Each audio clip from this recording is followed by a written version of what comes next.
جاتا ہے حضرت امیر معاویہ پر. او خدا کے بندے، حضرت امیر معاویہ رضی اللہ تعالیٰ عنہ تو وہ شخصیت ہے، نبی پاک صلی اللہ علیہ وسلم نے امام حسن کو اپنے ساتھ منبر پہ بٹھا کے فرمایا یہ میرا پتر چودھری ہے، یہ سردار ہے، یہ سید ہے. حضور کس طرح؟ فرمایا جب مسلمانوں کی دو جماعتیں لڑیں گی تو یہ صلح کرائے گا. تو وہ حضرت امیر معاویہ کی جماعت جس کے ساتھ حضرت امام حسن صلح کرے، تجھے کیوں نہیں قبول؟ بلا وجہ الجھتے ہو. بلا کہتے جی وہ یزید کے ابا جی تھے. تو نوح علیہ السلام کا بیٹا بھی تو کافر تھا نا. تو کافر کا باپ ہونے کا معنی یہ ہے کہ آپ الزام لگا دیں گے؟ عجیب آپ بات کرتے ہیں. قیامت میں کوئی کسی کا بوجھ، قرآن نے فیصلہ کر دیا ہے، کوئی کسی کا بوجھ، یزید اپنے معاملات کی جواب دے گا، اس کے گھر والے اس کی باتوں کا جواب. اور جو یہ کہتے ہیں نا کہ ان کے والد معاذ اللہ ٹھیک نہیں تھے، وہ یہ بھی لکھتے ہیں کہ یزید کا پتر بڑا ٹھیک تھا. یزید کے بیٹا ہے جس کا نام معاویہ بن یزید ہے. یزید کے بعد لوگوں نے تخت پہ بٹھایا، 40 دن اس نے حکومت کی، اور لوگوں سے کہنے لگا کہ نہ میں اس کرسی کے قابل ہوں، نہ میرا باپ قابل تھا. یزید کا پتر فرمایا نہ میں اس قابل ہوں، نہ میرا ابا قابل تھا، میں اس کرسی پہ کیسے بیٹھوں جس کے پایوں میں محبوب کی اولاد کا خون ہو. تلاش کر لو کوئی اپنا امیر، 40 دن کے اندر بندہ تلاش کر لو، میں اس قابل نہیں. تم یہ تو لکھتے ہو اس کے بیٹے کے بارے میں، یہ کیوں نہیں مانتے کہ حضرت امیر معاویہ کے ساتھ امام حسن نے صلح کی؟ آپ بات کو سمجھیں. اور کچھ اتنے بیوقوف ہیں، اتنے نادان ہیں، ان کو کوئی اور بات نہیں ملتی تو کہتے ہیں امام حسین کو آنا نہیں چاہیے تھا، حکومت بن گئی تھی، یزید بیٹھ گیا تھا، معاذ اللہ. پتہ ہے حضرت عبداللہ بن زبیر کیا فرماتے تھے؟ فرماتے تھے ہم تو یزید کے خلاف اس وقت نکلے کہ ہمیں یقین ہو. یہ اس بندے کی بات بتا رہا ہوں جسے گٹی میرے نبی پاک نے لواب دہن سے عطا فرمائی. لواب دہن سے گٹی دی رسول کریم. حضرت ابوبکر صدیق کے سے حضرت زبیر بن عوام جو حضور کی پھپھی کے بیٹے ہیں، ان کے بیٹے حضرت عبداللہ بن زبیر کہتے ہیں ہم تو یزید کے خلاف اس وقت نکلے کہ ہمیں ڈر تھا اگر اب بھی نہ نکلے تو آسمان سے پتھر برسیں گے، کہیں ہمیں سزا نہ ملے. اتنا بڑا مجرم اور تم کہتے ہو امام حسین کو نکلنا نہیں چاہیے. تو خرابی ہوتی ہے میرے عزیز، خرابی ہوتی. آپ کو پتہ ہے میں ان مسائل پر کم بات کرتا ہوں لیکن ضروری بڑا سمجھتا ہوں. میں سمجھتا ہوں یہ ضروری چیزیں. مہربانی فرمائیں کسی جگہ بھی کسی ایک کے بارے میں بھی اپنے عقیدے میں کبھی کوئی کمزوری پیدا، کبھی نہ کوئی کمزوری پیدا. اتنی سی بھی بات کسی کی سننا، کسی کی کرنا، ڈسکس، ہمارا منصب ہی نہیں. اور کچھ اور بیوقوف ہیں. میں یونیورسٹی میں تھا چند دن پہلے، تو لیکچر کے بعد ایک دوست مجھے کہنے لگے کہ مولوی ایک دوسرے کے پیچھے نماز نہیں پڑھتے. میں نے اس کو کچھ پیار کی دلیلیں بھی دی، محبت کی. اس کو کہتے ہیں الزامی جواب ہمارے اصول تفسیر میں. میں نے اسے کہا کہ ایک ڈاکٹر سے دوائی لے لیں، دوسرے کے پاس جائیں تو کہتا ہے اسے تو پتہ ہی کون نہیں، تم غلط آدمی کے پاس چلے گئے. تو اس سے آپ کو ٹینشن نہیں ہوتی؟ یہ روز سیاستدان دھما چوکڑی مچا رہے ہوتے ہیں کہ فلانا چور ہے، فلانا چور ہے، تو اس سے نہیں ٹینشن، مولویوں کی ٹینشن ہے تمہیں. کہنے لگا جی نہیں، کیوں نہیں نماز پڑھتے؟ میں نے اسے کہا یار، اور وہ مجھے کہنے لگا جی آپ بڑی مثبت بات کرتے ہیں تو اس لیے میں نے آپ سے سوال کیا ہے. میں نے کہا یار بڑی سادی سی بات ہے، اگر تیری سمجھ میں آ گئی تو ٹھیک ہے، نہ بھی آئی تو منوانا تو میرے ذمہ ہے بھی نہیں، بتانا میرے ذمہ ہے. تو یہ بتا، میں نے کہا تیرے ابا جی کو، تیری اماں کو بندہ کافر کہہ گزرے، کوئی مولوی بہت بڑا شیخ الحدیث ہو، اصول تفسیر پہ، فقہ پہ، حدیث پہ دسترس رکھتا ہو اور مستحضر علم ہو اس بندے کا، تیرے ابے اور اماں کو کافر کہے تو نماز پڑھتا ہے؟ کہنے لگا نہیں. تو میں نے کہا جو میرے نبی پاک کے ماں باپ کو مشرک مانے. اور میں نے کہا اگر تم نے دلیل چاہیے ہوگی تو بندے میں تمہیں دوں گا اور بائی نیم دوں گا، اور میں ان کی تحریریں تمہیں دوں گا جو مر گئے یہ لکھتے ہوئے کہ چونکہ وہ پہلے چلے گئے تھے، انہوں نے کلمہ نہیں پڑھا، لہذا معاذ اللہ صبح معاذ اللہ دوزخ میں جائیں گے. تیرا حوصلہ پڑھتا ہے تو پڑھ نماز، میرا تو نہیں پڑھتا، میں کیسے پڑھوں؟ اور اس قدر کمزور نظریے ایک آدمی کہ اپنے قلم سے لکھتا ہے، اپنے قلم سے اپنی کتاب میں لکھتا ہے کہ جس مچھلی کے پیٹ میں حضرت یونس نے کچھ دن گزارے وہ مچھلی جنت میں جائے گی. دے شرم نہیں آتی؟ جس مچھلی کے پیٹ میں یونس چند دن رہے وہ جنت میں جائے گی، اور جس ماں کے پیٹ میں مدینے والے رسول 9 مہینے رہے. حیا نہیں آتی تجھے بات کرتے؟ پھر بھی سمجھ نہ آئے تو ہم سے آ کے عقیدہ سن. ہو درود تجھ پہ بھی آمنہ، ہو درود تجھ پہ بھی. تیرے لال پر بھی سلام ہو، تیری گود کتنی عظیم ہے، تیری گود کتنی یار آپ مجھے دلیل دینا، میں ہماری ساڑی تے باٹی کونی تے سانجی کدے نال ہونی ہے، ہمارا کسی سے ذاتی رٹا ہی کوئی نہیں، آپ بات کو سمجھیں، لیکن تجھے کوئی اور چیز لکھنے کو ملی کوئی نہیں، تو نے قلم اٹھایا اور تو تکلیف دیتا ہے نبی پاک کو، تو وصیت والدین کو معاذ اللہ یہ لفظ کہہ کے گزر جاتا ہے۔ اور ان کے نام دیکھو، آمنہ، نام کیا ہے؟ آمنہ۔ آمنہ نام کافروں جیسا ہے، اور والد کا نام کیا ہے؟ سبحان اللہ۔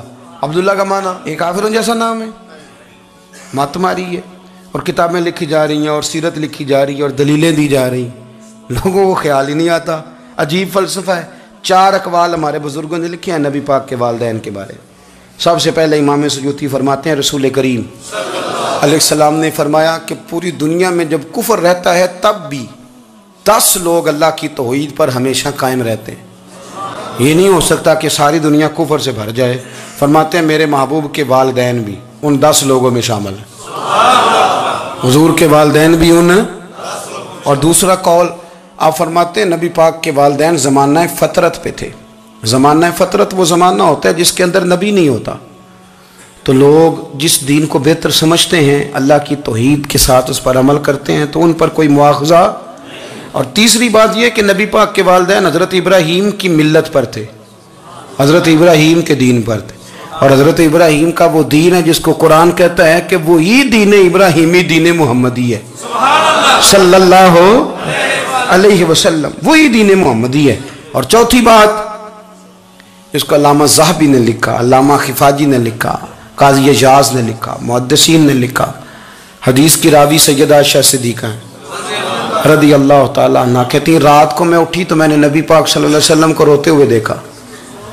یا رسول اللہ کیا ہوا؟ فرمایا میں نے رب کریم کی بارگاہ میں عرض کی تھی یا اللہ میرے ماں باپ کو زندہ کر دے تاکہ وہ میرا کلمہ پڑھ لیں، ہیں تو وہ پہلے بھی دین فطرت پر انہیں کنتم خیر امت ان کا اعزاز بھی نصیب ہو جائے۔ تو ہمارے ہاں زیادہ تر لوگ بات اس لیے سیکھتے ہیں کہ میں کوئی کہیں سے مسئلہ سیکھوں گا پھر جا کے اپنی مسجد کے امام کو تنگ کروں گا کہ وہاں تو میں یہ سن کے آیا ہوں تو یہاں یہ کام کیوں نہیں ہوتا، میں کوئی بات سیکھوں گا تو پھر میں اس سے بحث کا دروازہ کھولوں گا۔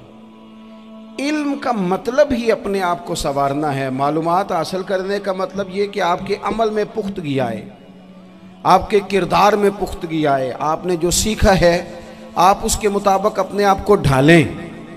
مسلم شریف میں موجود ہے نبی پاک صلی اللہ علیہ وسلم نے دعا مانگی ہے، اے اللہ میں اس علم سے تیری پناہ مانگتا ہوں جو علم تو ہو پر نفع والا نہ ہو۔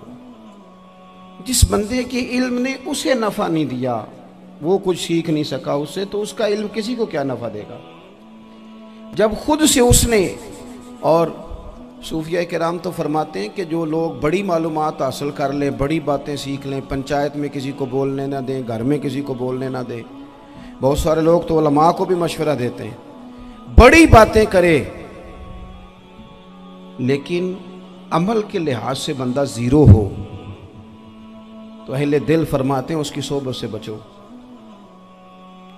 اسے بڑا پتہ ہے، بڑی باتیں آتی ہیں، بڑی باتیں کرتا ہے، لیکن گفتگو کی حد تک تو بہت بڑا ہے، عمل کے معاملے میں صفر ہے۔ بہت سارے لوگ مسجد کے حجرے میں میٹنگ ہو رہی ہوتی ہے اور وہ لمبی دلیلیں اور مشورے دے رہے ہوتے ہیں، نماز کا ٹائم آ جائے تو اٹھ کے چلے جاتے ہیں، کہتے ہیں میں اپنے محلے دی مسیتیں پڑھنی ہیں، کئیوں کو کام یاد آ جاتا ہے۔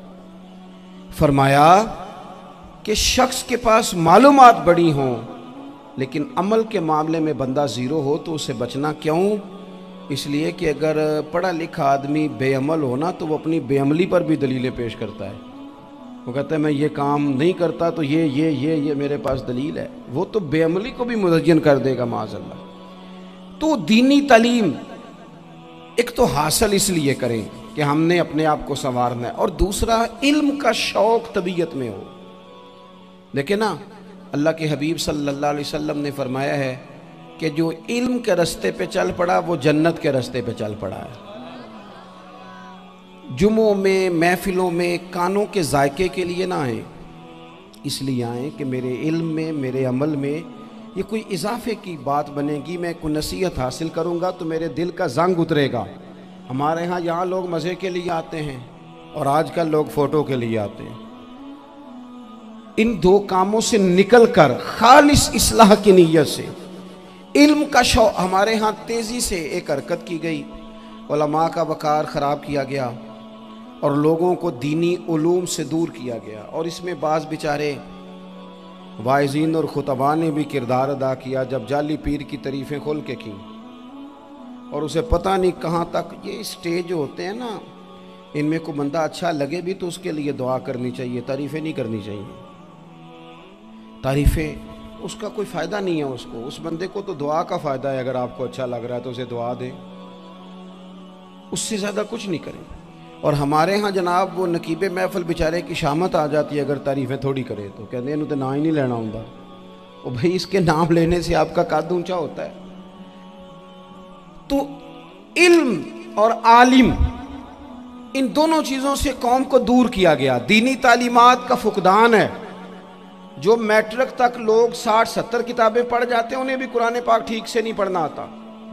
دور کیا گیا. آپ مجھے بتائیے، چلیں ایک مسجد ہی آپ دیکھ لیں، اس مسجد کے اندر اگر ایک طرف ایک عالم دین مشکات شریف کھول کے بیٹھے ہوں، حدیث پاک کا درس ہو رہا ہے، یا بہار شریعت کھول کے بیٹھے ہیں، فقہی مسائل بیان کیے، اور اسی مسجد میں ایک بابا جی جبہ پہن کے تگڑا سا بڑی سی پگڑی باندھ کے اور 500 دانے والی تسبیح لے کے بیٹھے ہیں. اب ایک بندہ اندر آتا ہے تو وہ کدھر جائے گا؟ عالم کی طرف کہ بابا جی کی طرف؟ وہ کیوں جا رہا ہے بھلا بابا جی کی طرف؟ وہ اس لیے کہ ہم نے اسے یہ بتایا ہی نہیں کہ جس طرح سبحان اللہ سبحان اللہ سبحان اللہ پڑھنا عبادت ہے نا، اسی طرح دارابا پڑھنا بھی عبادت ہے. اسے ہم نے بتایا نہیں کہ جب تک علم کے رستے میں رہنا بھی عبادت ہے. جب تک اسے یہ سمجھ نہیں نہ آئے گی کہ جس طرح وظائف کی کتاب پڑھنا عبادت ہے، اسی طرح مشکات شریف پڑھنا بھی عبادت ہے، حدیث بخاری کا درس لینا بھی عبادت ہے، مسلم شریف کی احادیث پر اپنے اساتذہ سے بیٹھ کر دروس پانا بھی عبادت. جب تک یہ پورا مزاج دیکھیں نا، نبی پاک صلی اللہ علیہ وسلم نے فرمایا رات کی ایک گھڑی بھر دین سیکھ لینا ساری رات نفل پڑھنے سے بہتر ہے. اب ہمیں سمجھنا چاہیے کہ کتاب پڑھ کے بھی بندہ رب رسول تک پہنچ سکتا ہے. کتاب و سنت رستہ آسان کرتے ہیں، لیکن ہمارے ہاں کیا مزاج دیا گیا ہے؟ بابا جی کے پاس چلو، ضرور جائیں بابا جی اگر نیک ہیں تو منع کوئی نہیں کر رہا، لیکن جو سوچ ہمیں حضور نے دی ہے ہم نے اسی سوچ کے مطابق اپنے معاملات کو ترتیب دینا ہے نا. اب ایک بات میں نے آپ سے پوچھی اور آپ نے کہا قوم ساری بابا جی کی طرف جائے گی. حدیث پاک کس طرح ہے؟ اللہ کے محبوب مسجد شریف میں تشریف لائے، دونوں جانب لوگوں کے حلقے بنے ہوئے ہیں، لوگ بیٹھے ہوئے ہیں. ایک حلقے میں لوگ اللہ کی یاد کر رہے ہیں، ذکر ہو رہا ہے. ایک حلقے میں بیٹھ کے ایک عالم کتاب و سنت کا درس دے رہے ہیں، ایک صحابی اور باقی سن رہے ہیں. خاص توجہ کریں نوجوان میری بات پر. رسول کریم صلی اللہ علیہ وسلم دونوں کے بیچ کھڑے ہو گئے اور کریم نے فرمایا دونوں محفلیں خیر کی ہیں، دونوں ہی حلقے خیر کے ہیں. اور پھر حضور فرمانے لگے مجھے چونکہ رب نے استاد بنا کے بھیجا ہے، میں چونکہ معلم بن کے آیا ہوں، یتلو علیکم آیاتنا ویزکیکم، میں چونکہ کتاب و سنت کی تعلیم کے لیے آیا ہوں. یہ لفظ کہتے کہتے حضور اس جماعت میں بیٹھ گئے جو دین پڑھ اور پڑھا رہی تھی. حضور وہاں بیٹھے جہاں بات دین کی ہو رہی، جہاں لوگوں کو اللہ رسول کی بات بتائی جا رہی. تو جمعے میں وقت پہ آئیں، اپنی دینی معلومات مضبوط کریں اور اپنے لیے مضبوط کریں. میں آپ کو بڑے درد سے یہ بات عرض کرتا ہوں، اگر دن میں 100 لوگ مسئلہ پوچھتے ہیں نا شریعت کا، تو ان میں 95 لوگ وہ ہوتے ہیں جو طلاق کا مسئلہ پوچھتے ہیں. والد صاحب نے، بیٹی کے والد صاحب نے 2 مہینے پہلے آرڈر دیا ہوتا ہے فرنیچر کا. بیٹے کی شادی ہو تو مہینہ پہلے شیروانی والے کو بھی کہنا پڑتا ہے، گاڑیاں بک کرانی پڑتی ہیں، میرج ہال بک، یہ سارے لوازمات ہم کرتے ہیں. سارا کچھ کیا، گاڑی سے گھر بسنا ہے، میرج ہال سے بسنا ہے، فرنیچر سے بسنا ہے. ہم نے سارا کچھ ان کو بتایا، لیکن کاش 2 گھنٹے بچی کسی معلمہ کے پاس جاتی، بچہ کسی استاد کے پاس جاتا، نکاح طلاق کے مسئلے بھی سیکھتے. میں دعوے سے کہتا ہوں اگر ہمیں پتہ چل جائے کہ 3 طلاقیں اکٹھی نہیں دینی چاہیے، کیونکہ دے دیں تو ہو جاتی ہیں، اگر ہمیں سمجھ آ جائے کہ نہیں دینی چاہیے، یہ مسئلہ بیان ہو، اور یہ والے مسئلے ہم محفلوں میں بھی نہیں بیان کر سکتے، اس لیے کہ لوگ کہیں گے مسئلہ تو وہ بیان کریں گے جس پہ نعرے لگیں گے، آپ قوم کو یہ کیا بتا رہے ہیں، یہ تو چھوٹا عالم بتاتا ہے معاذ اللہ اس طرح کی باتیں، تو بڑی بڑی کوئی نقطے کی بات بتائیں۔ اور اس طرح ہمارے ہاں وہ 1 گھنٹہ پہلے نہیں کہتے تگڑے ہو جو میں جملہ دینے لگا، وہ پتہ نہیں جملہ آ رہا ہے کہ ایٹم بم آ رہا ہے، تیار ہو جاؤ، جو میرا جملہ ضائع نہ کرنا، ادھر بھاگ کے چلا گیا ادھر بھاگ کے آ جاؤ، اللہ جانے وہ جس طرح کبھی لگتا ہے نا پٹاری سے، اللہ جانے کیا نکلے گا، میں جملہ دینے لگا ہوں۔ تو میں کہتا ہوں تو آرام سے بیٹھ کے بھی جملہ دے دے، تیرے جملے سے کیا نکلے گا، اور تو جملہ نہ دے ہمیں کوئی آیت دے، تو جملہ چھوڑ ہمیں کوئی حدیث پاک سنا، یعنی ہر نقیب، ہر خطیب، ہر نعت خواہ اٹھ کے کہتا ہے سارا قرآن ہی حضور کی تعریف ہے۔ اور بھئی اگر سارا قرآن حضور کی تعریف ہے تو چند آیتیں پڑھ دے پھر تو بھی، تو نے پڑھی تو ایک بھی نہیں اور تو کہتا جا رہا ہے سارا قرآن ہی حضور کی تعریف ہے۔ یہ والی تعریف بھی تو سنانا قوم کو، جو یہ بچے ان کے استاد انہیں سکھا رہے ہیں اور یہ سیکھ رہے ہیں، اس طرف بھی تو سفر کریں۔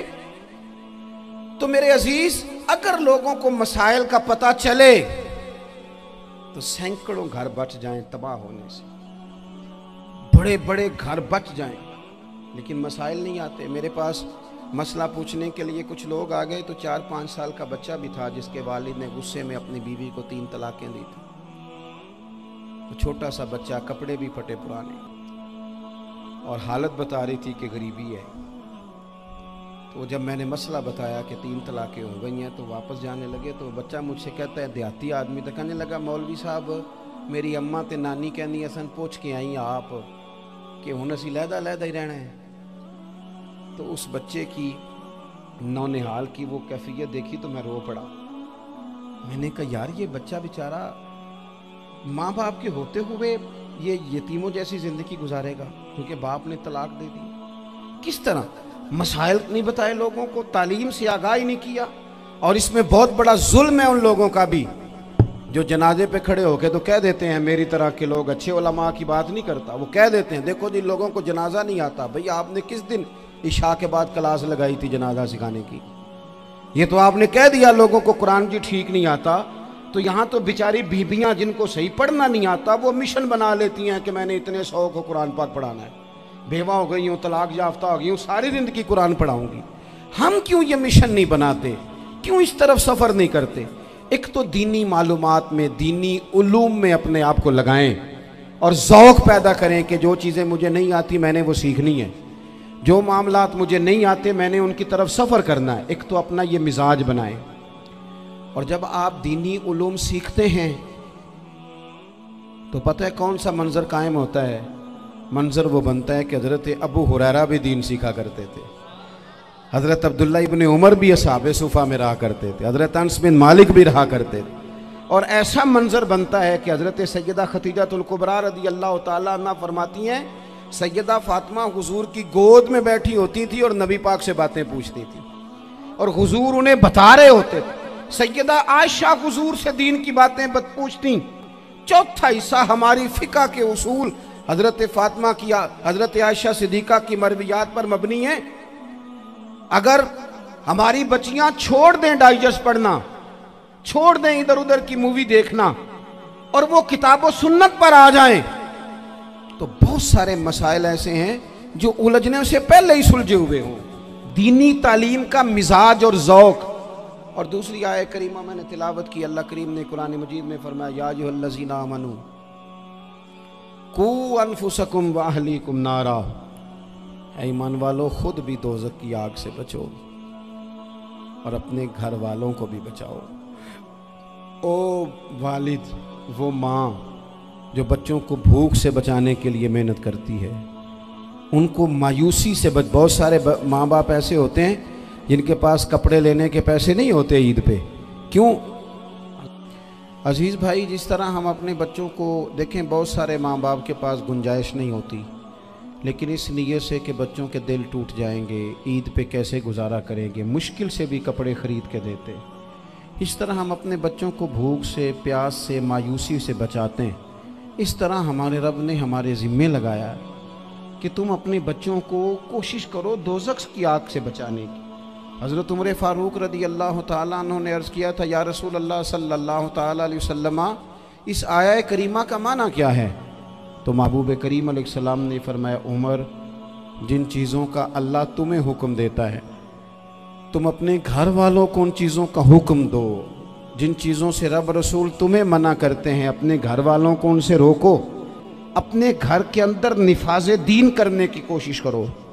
میرے بھائی، بہت زیادہ آزمائش ہے ہمارے گھروں میں، بے چینیاں ہیں، اضطراب ہے، بچوں میں سختی ہے، بہن بھائی ایک دوسرے کے ساتھ لڑتے ہیں، مزاجوں میں تلخی آ گئی۔ کیوں بھلا؟